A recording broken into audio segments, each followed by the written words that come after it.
Alpha टर्पिनोल से related ये हमारा दूसरा क्लास होगा। पिछले क्लास में हमने एस्टैब्लिश किया था कि इस कंपाउंड के पास बेसिक स्केलेटन पैरासाइमिन का होगा। इसमें एक कार्बन कार्बन डबल बॉन्ड भी होगा और एक 3 डिग्री एल्कोहलिक ग्रुप भी होगा। चूंकि अल्फा टर्पिनोल का मॉलिक्यूलर फार्मूला C10H18O है, यानी ये C10 सिस्टम है और इस रिंग सिस्टम में 10 कार्बन टोटल भी हैं। 1 6 इसमें 7 8 9 10, यानी ये भी C10 सिस्टम है। तो बेसिक स्केलेटन C10 सिस्टम है। टर्पिनोल अल्फा टर्पिनोल में भी 10 कार्बन है, यानी बेसिक स्केलेटन के अलावा कोई कार्बन मॉलिक्यूल में नहीं होगा। तो निश्चित तौर पर carbon carbon double bond part होगा रिंग सिस्टम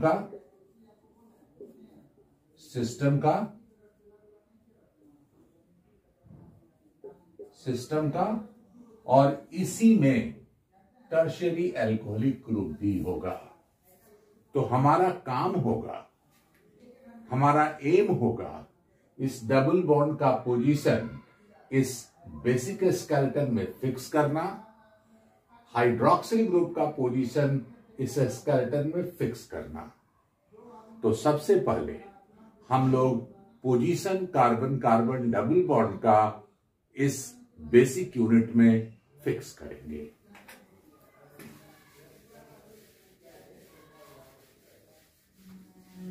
पहला काम होगा अब position of carbon carbon double bond in the molecule यानी अल्फा टर्पिनोल। इसके लिए हम कुछ रिएक्शंस को यूज करेंगे, जिसमें पहला रिएक्शन होगा रिएक्शन विथ नाइट्रोसिल क्लोराइड। इसको हम टिल्डेंस रिएजेंट भी बोलते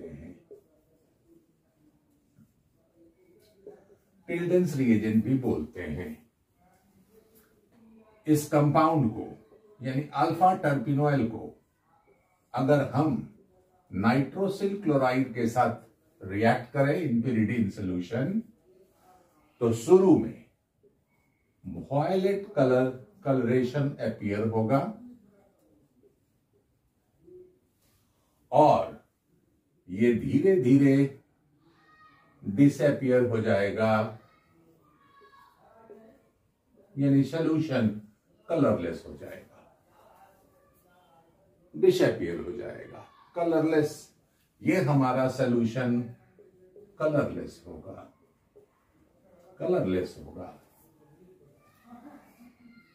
ये कैरेक्टर पॉसिबल तभी है जब double bond bearing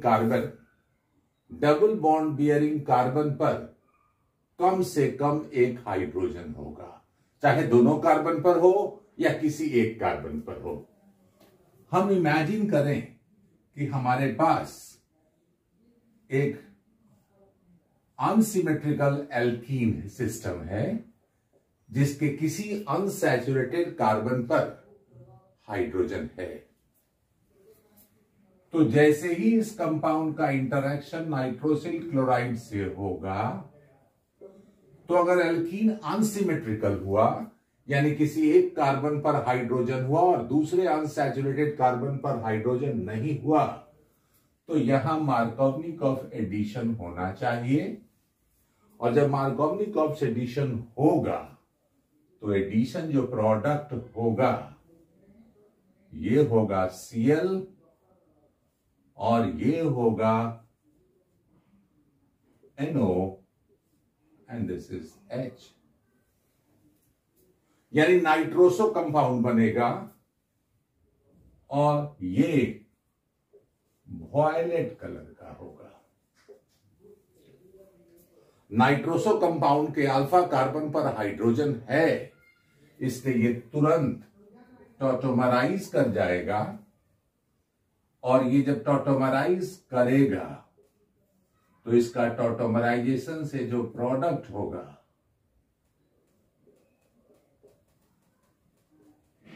this one,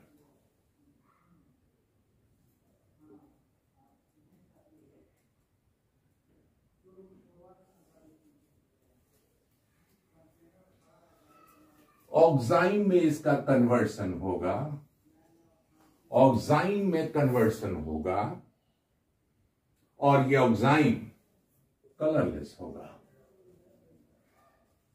colourless होगा।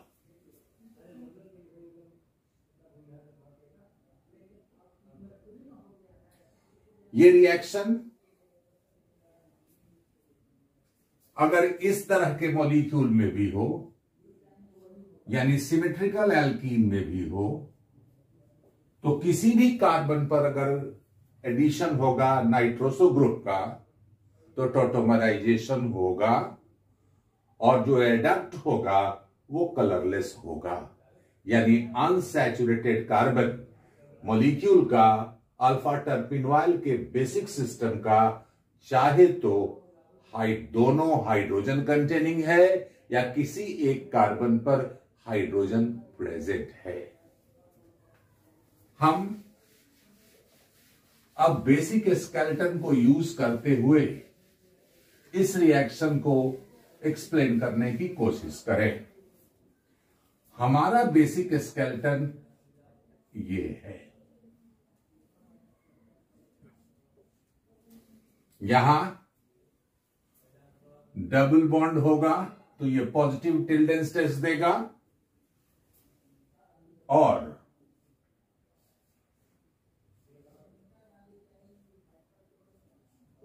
डबल बॉन्ड यहां होगा तो भी पॉजिटिव टिल्डे स्ट्रेस होगा, या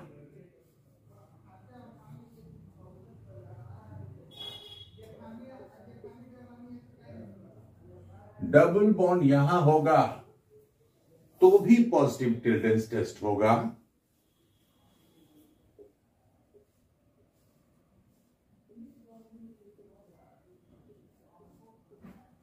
लेकिन यहां होगा डबल बॉन्ड आइसोप्रोपाइल यूनिट पर होगा, यानी यहां होगा तो इसका टिल्डेंस टेस्ट नेगेटिव होगा, यानी इसका वॉयलेट कलर परमानेंट हो जाएगा। हमारा डबल बॉन्ड रिंग से बाहर होगा तो भी पॉजिटिव टिल्डेंस टेस्ट होगा, तो भी पॉजिटिव टिल्डेंस टेस्ट होगा। अब आखिर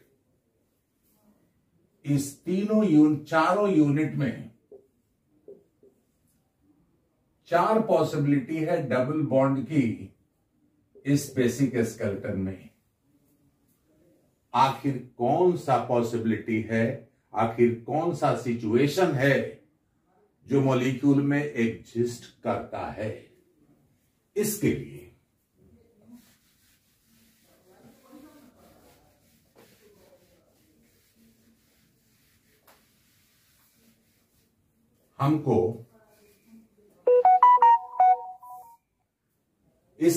हमको ओजोनोलाइसिस यूज करना होगा। ओजोनोलाइसिस का प्रोसेस सोचना होगा। हम इसमें कोई भी स्ट्रक्चर मान सकते हैं। हम अगले स्टेप के थ्रू अगले रिएक्शन के थ्रू हम कोशिश करेंगे डबल बॉन्ड का एक्चुअल पोजीशन रिंग में स्टैब्लिश करने की।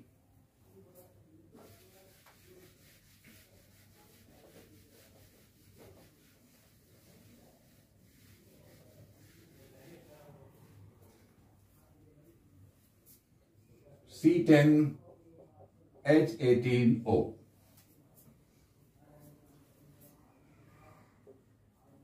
इस कंपाउंड का बेंजोइलेशन करा दें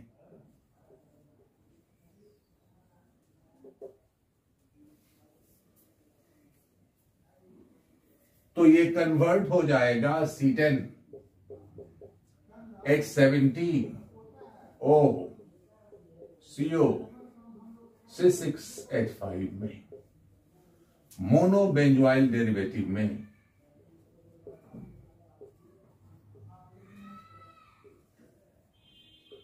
मोनोबेंजोइल डेरिवेटिव में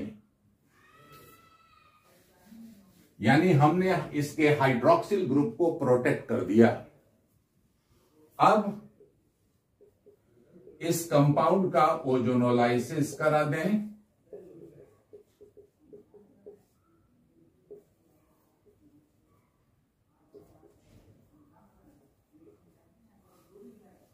रिडक्टिव ओजोनोलाइसिस कराएं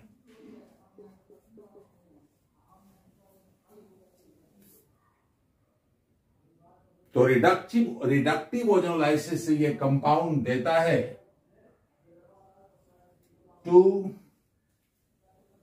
ये देता है oxo heptanal derivative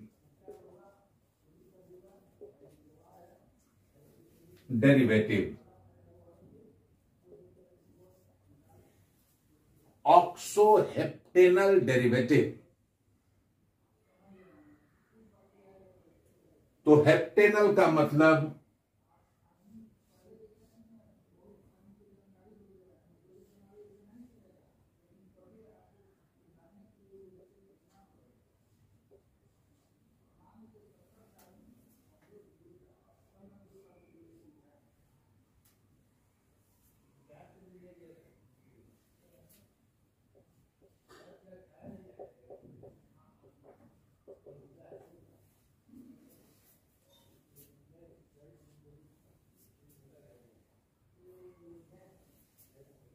one two three four five six seven oxo heptanal derivative देगा।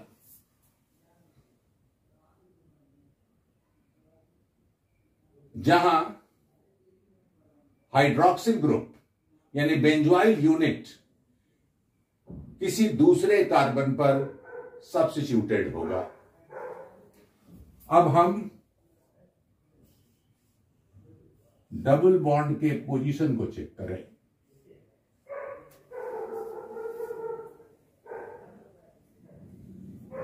अगर यहां डबल बॉन्ड होगा, बेंजोइल को पीजेड बोले, COC6H5 को पीजेड लिखे। अगर डबल बॉन्ड यहां होगा तो ये देगा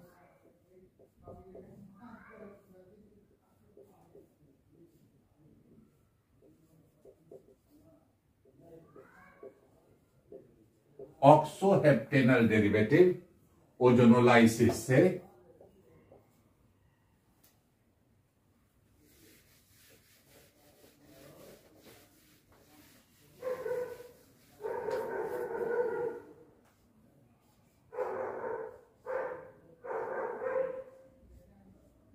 अगर डबल बॉन्ड यहां होगा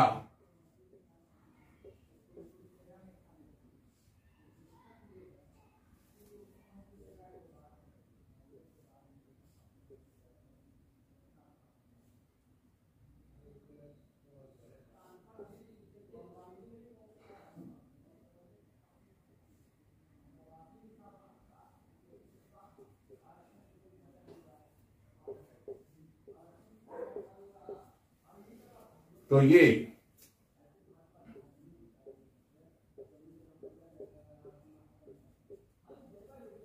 ये ऑक्सो ऑक्टेनल डेरिवेटिव देगा। अगर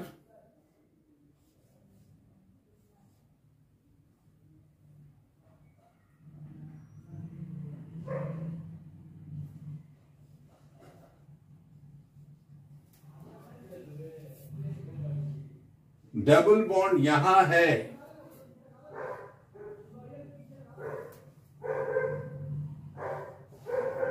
तो ये फॉर्मल्डिहाइड देगा प्लस साइक्लोहेक्सेन रिंग इंटैक्ट रह जाएगा और फाइनली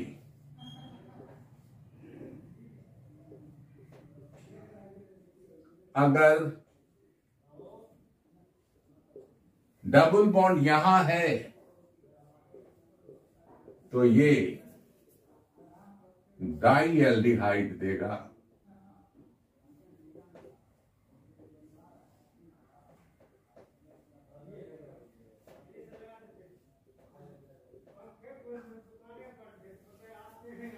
और चूंकि ozonolysis product protected alpha terpineol ozonolysis से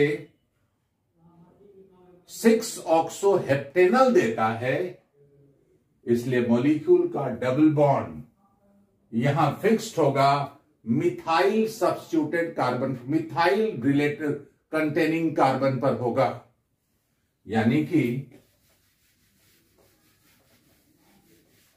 टर्पिनोइल का जो डबल बॉन्ड होगा, अल्फा टर्पिनोइल का जो डबल बॉन्ड होगा रिंग के मिथाइल बियरिंग कार्बन पर होगा और यही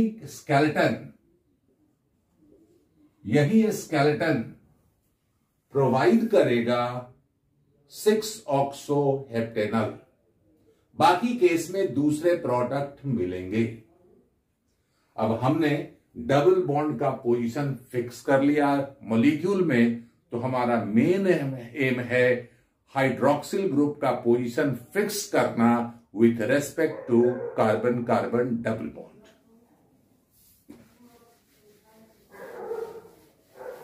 पोजीशन ऑफ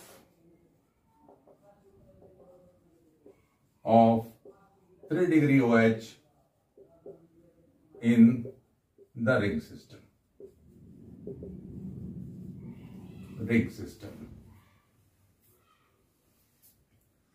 Alpha terpenoid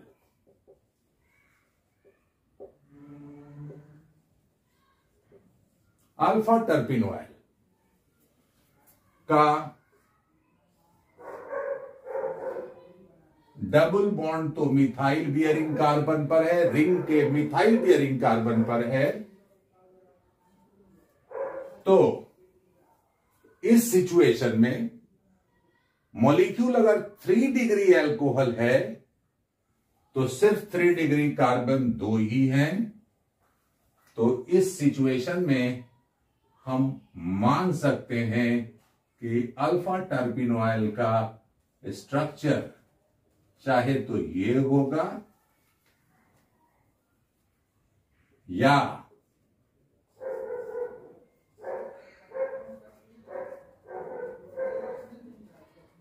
ये होगा। एक्स और वाई दोनों में कोई एक स्ट्रक्चर अल्फा टर्पिनोइल का होगा। एक्चुअल इसका स्ट्रक्चर क्या होगा हम इसके ऑक्सीडेटिव डिग्रेडेशन से हम इसको चेक करेंगे।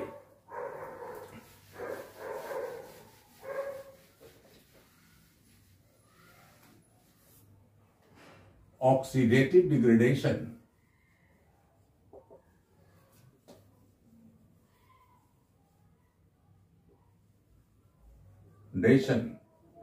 of alpha terpenoid.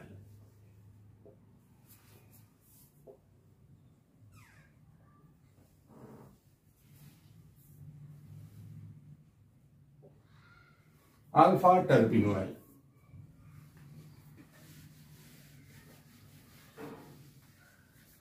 हम अल्फा टर्पिनोइल को अगर 1% अल्कलाइन KMnO4 बेयर्स रिएजेंट के साथ ट्रीट करेंगे तो बेयर्स रिएजेंट कलरलेस होगा और ये कंपाउंड कन्वर्ट होगा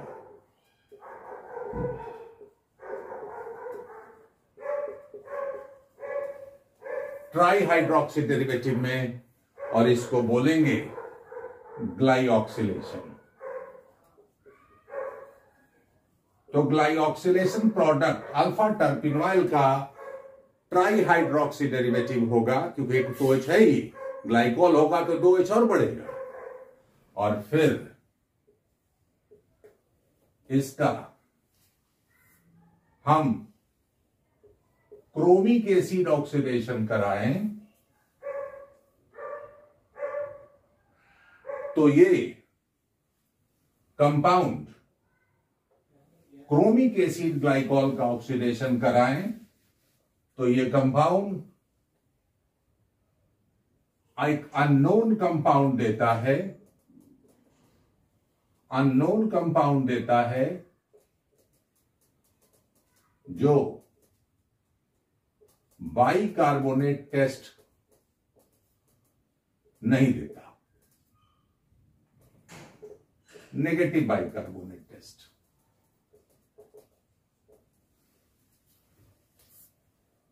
अब हम स्ट्रक्चर को यूज करते हुए चेक करें कि क्या होगा अगर हमारा स्ट्रक्चर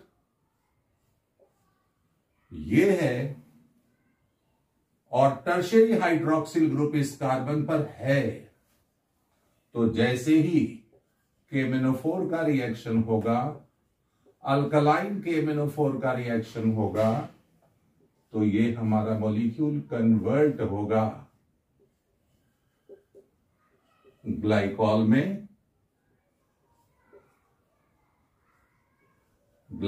में, और क्रोमिक एसिड ऑक्सीडेशन से ग्लाइकोलिक कार्बन का फ्यूजन होगा,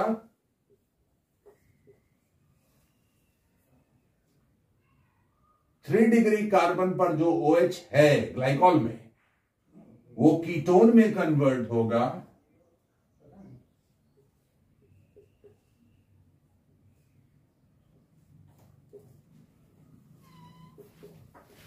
और 2 डिग्री कार्बन कार्बोक्सिलिक ग्रुप में कन्वर्ट होगा।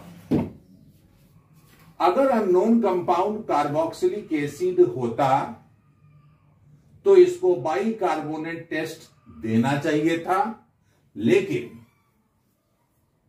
ये तुरंत कन्वर्ट हो जाएगा गामा लैक्टोन में।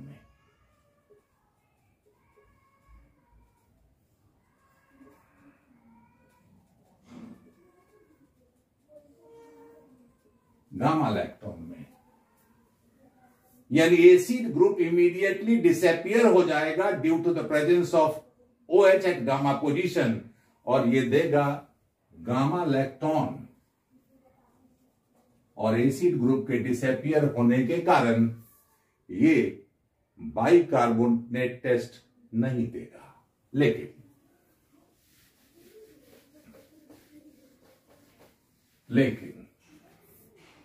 अगर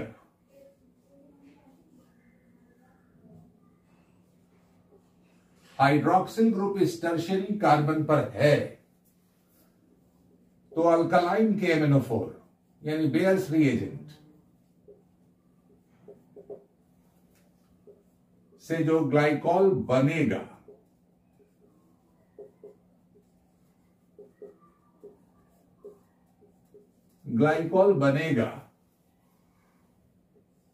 वो भी क्रोमिक एसिड ऑक्सीडेशन से ब्रेक करेगा, और ब्रेक करके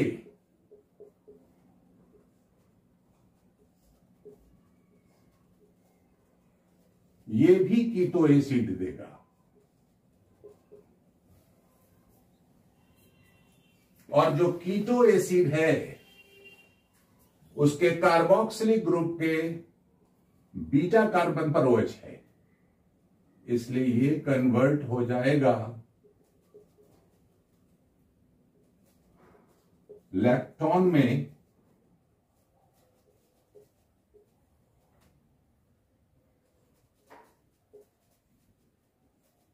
जो बीटा लैक्टोन होगा।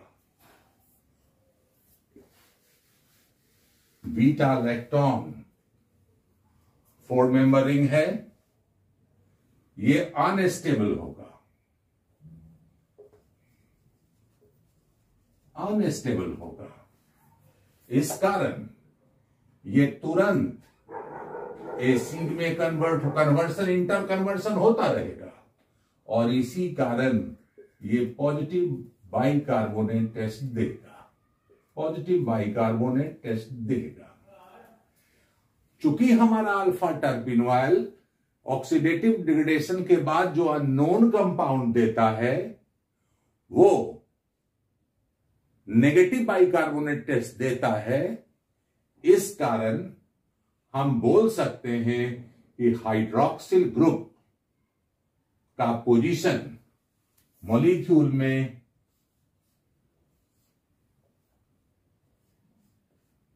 ये होगा, ना कि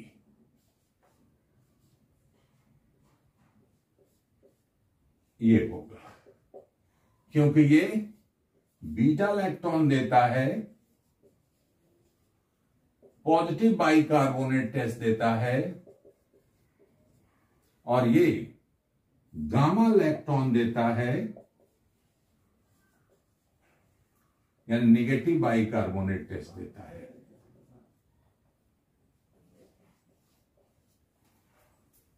यानी कि ये प्रोबेबल स्ट्रक्चर होगा, प्रोबेबल स्ट्रक्चर होगा अल्फा टर्पिनोइल का।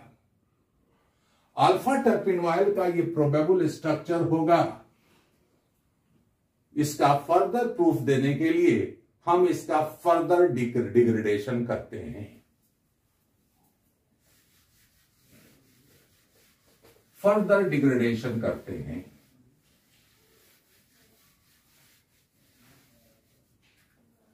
C10 H18O 1% अल्कलाइन KMnO4 के साथ ये ग्लाइकॉल देता है, जो क्रोमिक एसिड ऑक्सीडेशन से गामा लैक्टोन देता है। गामा लैक्टोन देता है और ये फर्दर KMnO4 ऑक्सीडेशन से एक एसिड देता है जिसको बोलते हैं टर्पिनाइलिक एसिड। एक नॉन कंपाउंड है और हीटिंग से ये दूसरा एसिड में कन्वर्ट हो जाता है, टेरेबिक एसिड में, जो कि ये भी नॉन कंपाउंड है। इस एसिड में 7 कार्बन है, इस एसिड में 8 कार्बन है। टेरेबिक एसिड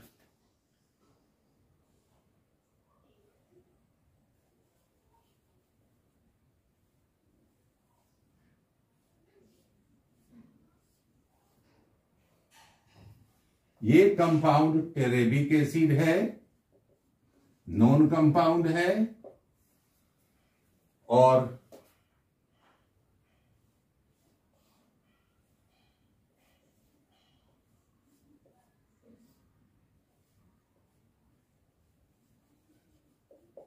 ये कंपाउंड टर्पिनाइलिक एसिड है।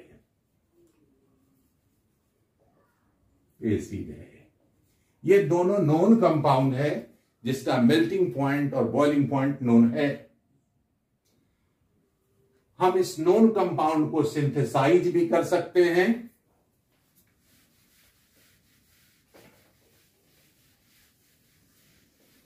सिंथेसाइज भी कर सकते हैं अगर हम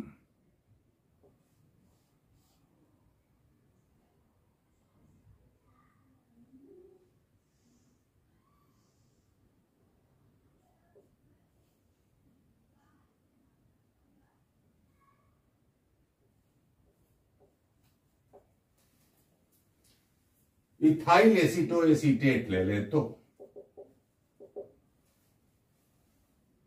इस कंपाउंड को अगर हम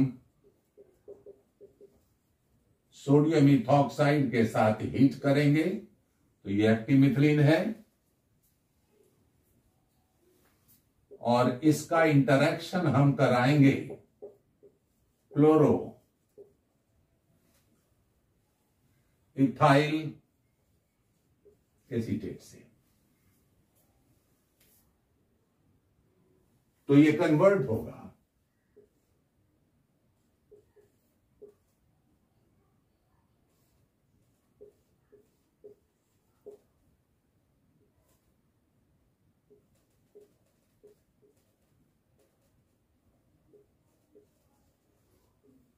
COET में,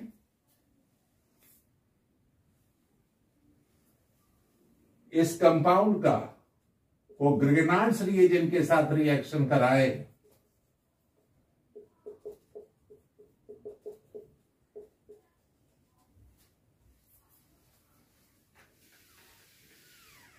तो ये कंपाउंड कन्वर्ट होगा, ये कंपाउंड देगा OH COOET COOET, और इस कंपाउंड का हाइड्रोलिसिस कराया जाए, हाइड्रोलिसिस कराया जाए तो ये कंपाउंड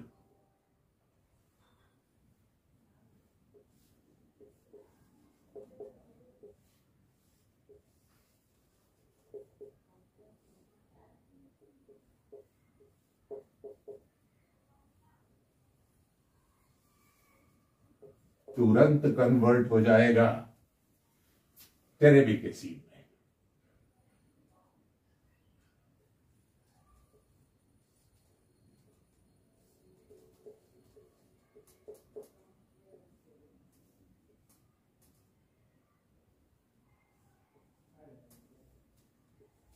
टेरेबिक एसिड में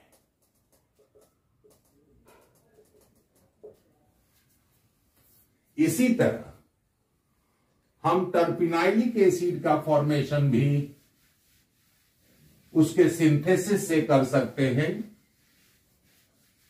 सिंथेसिस से कर सकते हैं।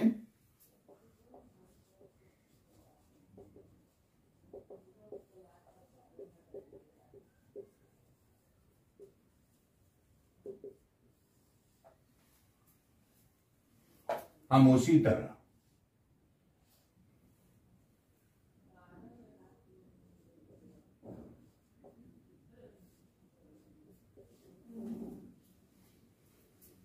इसका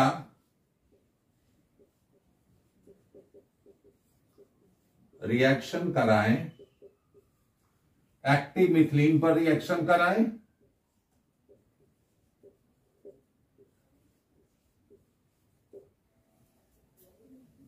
जब रिएक्शन कराएंगे तो 2 बार ये रिएक्शन होगा, इस कार्बन पर 2 बार न्यूक्लियोफिलिक सब्स्टिट्यूशन होगा, इस पर्टिकुलर कार्बन पर, यहां पर ये न्यूक्लियोफाइल ये न्यूक्लियोफिलिक सब्स्टिट्यूशन होगा। इस केस में ये पहले न्यूक्लियोफाइल में कन्वर्ट होगा तो यहां CH2 अटैच्ड होगा, दूसरा मॉलिक्यूल फिर रिएक्शन करेगा, 2 बार ये 2 मॉलिक्यूल 2 मोल इसका रिएक्शन करेगा, और हमारे पास जो प्रोडक्ट होगा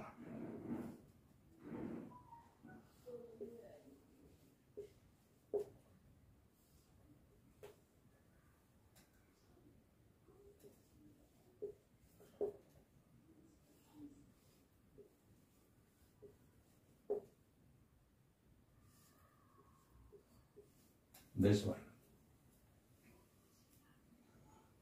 इस मॉलिक्यूल को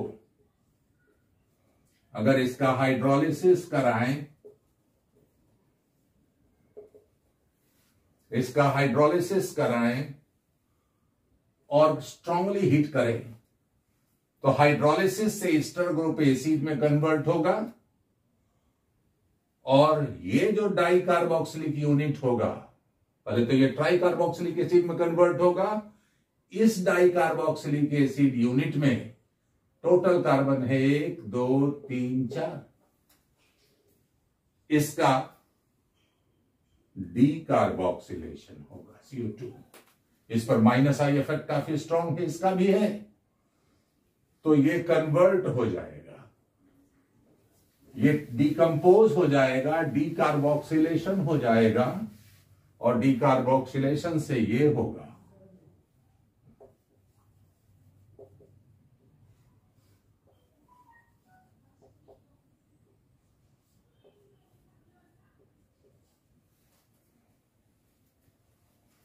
फर्दर इथेनॉल से इसका रिएक्शन कराकर इसको ईस्टर में कन्वर्ट कर दिया जाएगा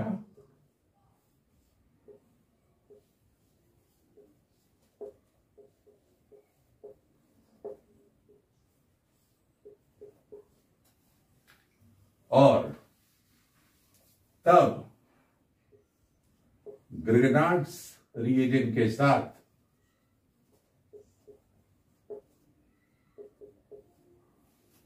इसको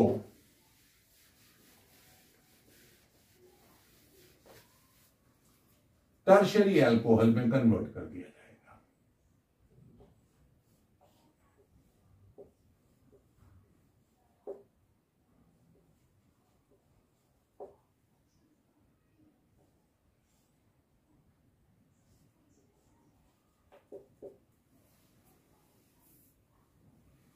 फिर इसका हाइड्रोलिसिस जैसे ही कराएंगे, हाइड्रोलिसिस कराएंगे, हाइड्रोलिसिस कराएंगे तो ये फिर गामा लैक्टोन में कन्वर्ट हो जाएगा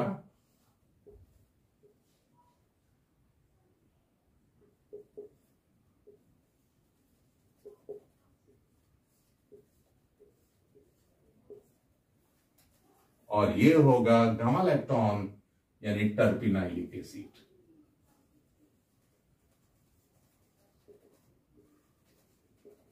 हम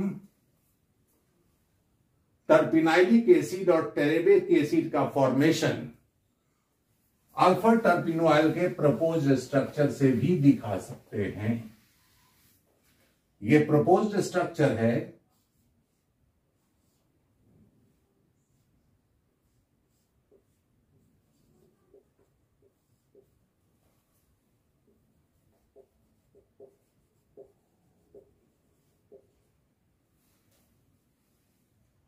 (1% alkaline KMnO4)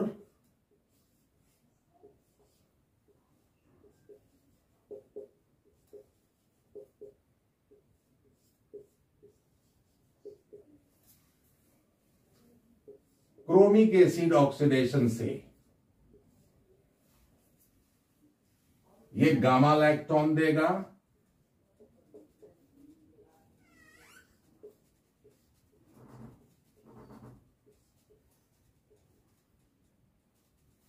गामा लैक्टोन देगा और अगर KMnO4 के साथ इसको स्ट्रांगली हिट किया जाए, KMnO4 के साथ परमैंगनेट सॉल्यूशन के साथ इसको स्ट्रांगली हिट किया जाए तो ये पहले ये ऑक्सीडाइज्ड होगा। ऑक्सीडाइज्ड होने के पहले ये टॉटोमराइज्ड होगा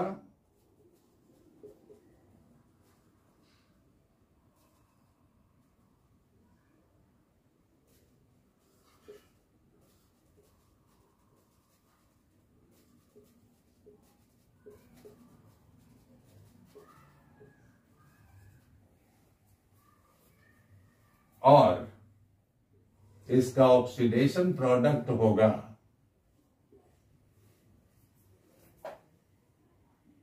एसिटिक एसिड एलिमिनेट हो जाएगा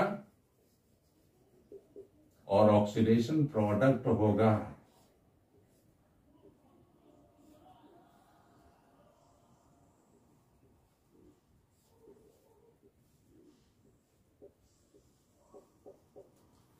terpinolic acid. This is our terpinolic acid.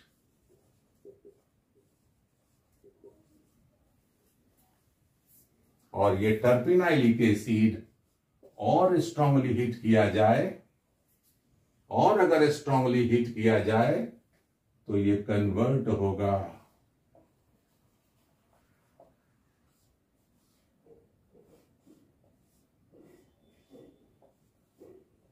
टेरेबिक acid में। तो इस स्ट्रक्चर को यूज करते हुए हम टर्पिनाइलिक एसिड और टेरेबिक एसिड का फॉर्मेशन इजीली एक्सप्लेन कर सकते हैं।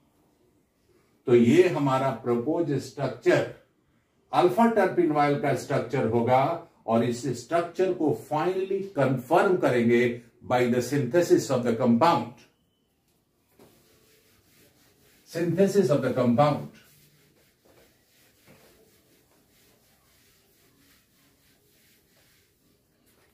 सिंथेसिस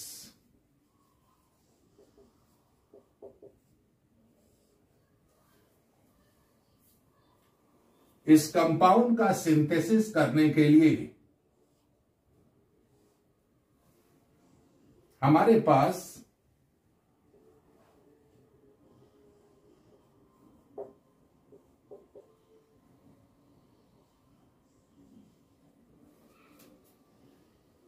बीटा आयोडो इथाइल प्रोपेयोनेट होगा,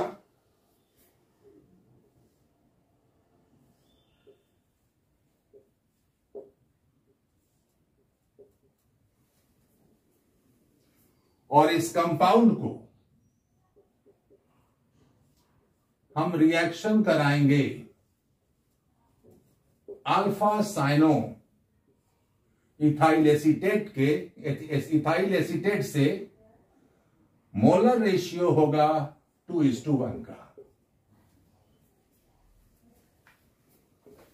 इस कंपाउंड को अगर स्ट्रॉन्ग बेस के साथ हीट करेंगे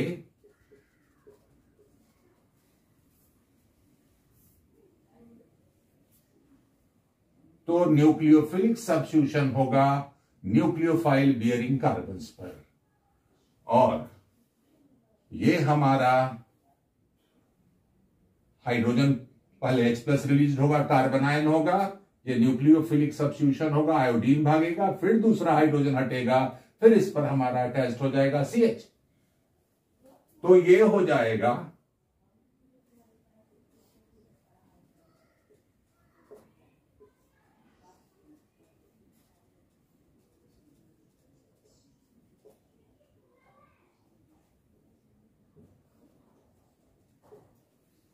पहले CH अटैच्ड होगा, फिर C अटैच्ड होगा, और ये होगा COOET।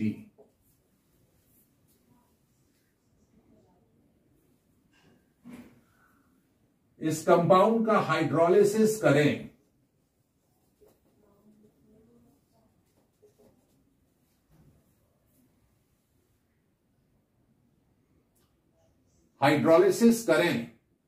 तो एसिड हाइड्रोलिसिस करेंगे तो ये हाइड्रोलाइज्ड होगा और CO2 रिलीज हो जाएगा।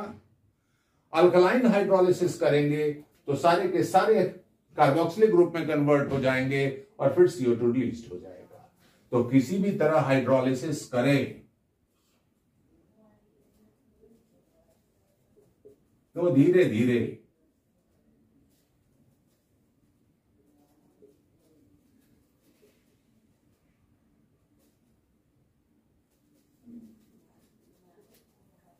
ये कन्वर्ट होगा।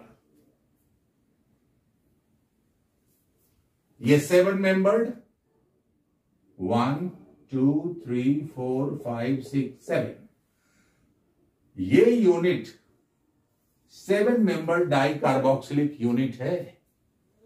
जो धीरे धीरे हीटिंग बढ़ने पर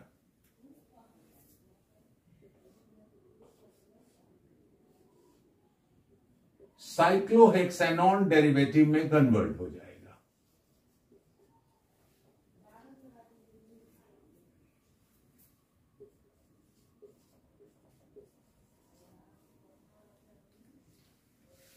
ये जो साइक्लोहेक्सेनॉन डेरिवेटिव बनेगा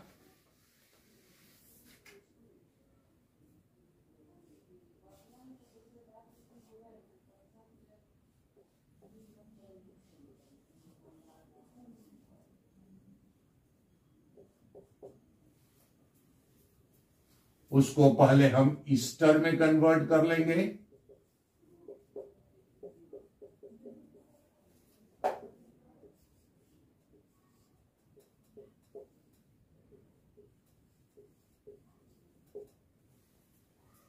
और फिर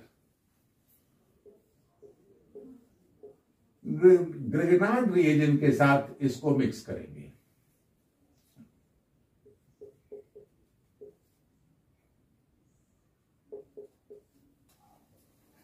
मिनिमम कंसंट्रेशन ग्रिग्नार्ड रिएजेंट का यूज करेंगे तो ये कन्वर्ट होगा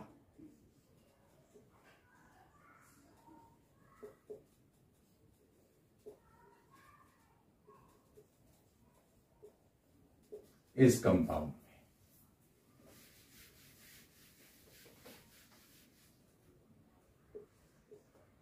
इसका HBr से रिएक्शन कराएंगे, कंसंट्रेटेड HBr से रिएक्शन कराएंगे तो हाइड्रोक्सिल ग्रुप रिप्लेस्ड हो जाएगा Br से।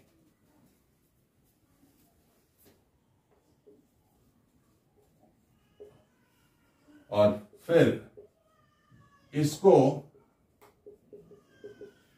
स्ट्रॉन्ग बेस से रिएक्शन करा दें तो E2 रिएक्शन होगा, सेट्जर रूल से रिएक्शन होगा और डिहाइड्रोब्रोमिनेशन होगा और रिएक्शन का जो प्रोडक्ट होगा वो ये होगा।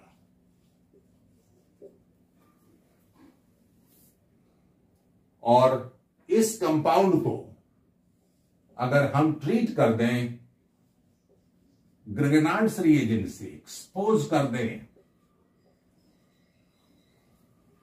काफी देर तक उसको ग्रिग्नार्ड्स रिएजेंट के कांटेक्ट में रखें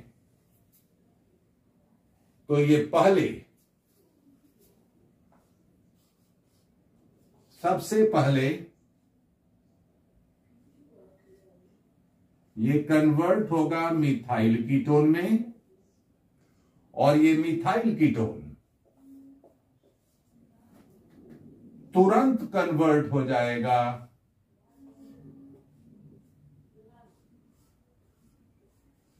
टर्शियरी अल्कोहल में। यानी हमने अल्फा टर्पिनोइल के प्रपोज्ड स्ट्रक्चर को उसके सिंथेसिस से भी साबित कर दिया। यानी हमारा अल्फा टर्पिनोइल C10H18O का एक्चुअल स्ट्रक्चर होगा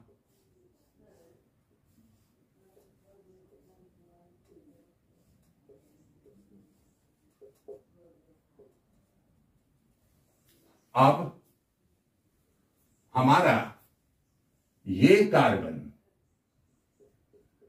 कार्बन मॉलिक्यूल का एसिमेट्रिक कार्बन होगा।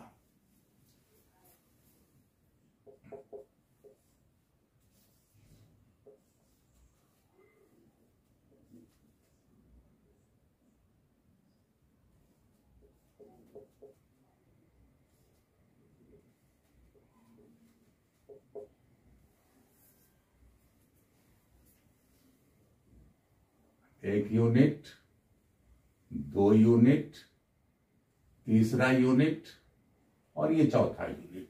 यानी इस कार्बन पर चारों सब्स्टिट्यूएंट अलग अलग है। यानी ये कार्बन एसिमेट्रिक कार्बन है और एक एसिमेट्रिक कार्बन के प्रेजेंस के कारण ये कंपाउंड ऑप्टिकली एक्टिव है, ऑप्टिकली एक्टिव है। और नेचर में इसके दोनों फॉर्म पाए जाते हैं, डेक्स्ट्रो और लीवो फॉर्म। लेकिन इसका जब सिंथेसिस किया कराया जाता है अल्फा पाइडीन से, तो हमको रेसिमेट मिलता है जहां डेक्स्ट्रो और लीवो फॉर्म दोनों होते हैं। हम रिजोल्यूशन से हम एक्टिव फॉर्म को सेपरेट कर सकते हैं। So this ends the most important alpha terpineol terpene alcohol. In my next class, I will discuss the structure and composition of camphor. Thank you.